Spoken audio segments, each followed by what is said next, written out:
In today's video, I'm going to teach you how to fix Outlook when it won't open.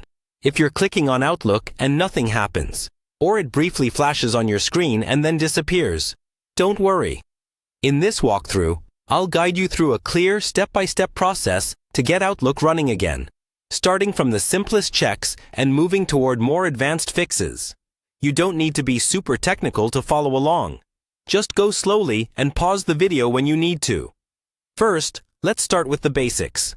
Make sure Outlook isn't already running in the background. On Windows, right-click the taskbar and open Task Manager. Look for any Outlook processes. If you see Outlook listed, select it and choose End Task. Then try opening Outlook again. Sometimes a stuck background process is all that's blocking it from launching. If Outlook still won't open, try starting it in safe mode. This lets Outlook run without add-ins that might be causing problems.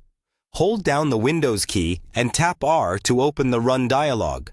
Type Outlook XE/safe and press Enter. If Outlook opens in safe mode, that's a strong sign an add-in is causing the issue. Inside Outlook, go to the Options menu.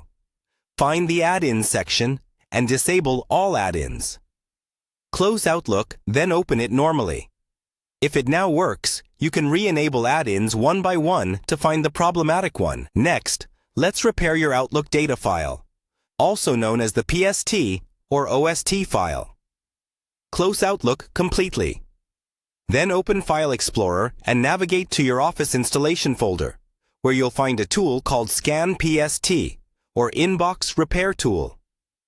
Run it, browse to your Outlook data file, and start the scan. If it finds errors, allow it to repair them. This can fix situations where a corrupted mailbox file prevents Outlook from starting. If that doesn't solve it, you can try creating a new Outlook profile. Open the control panel and search for Mail. Open the Mail settings, then choose to show profiles. Create a new profile and add your email account again. Set this new profile as the default.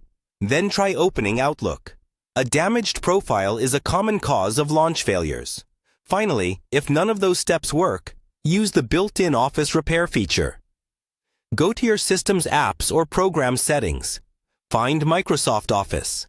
Select it, and choose Modify or Repair.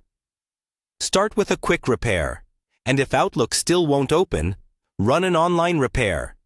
Keeping in mind, it may take longer and require an internet connection. By following these steps in order, you'll systematically rule out the most common reasons Outlook refuses to open and give yourself the best chance of getting back into your email without needing a full reinstall or professional support.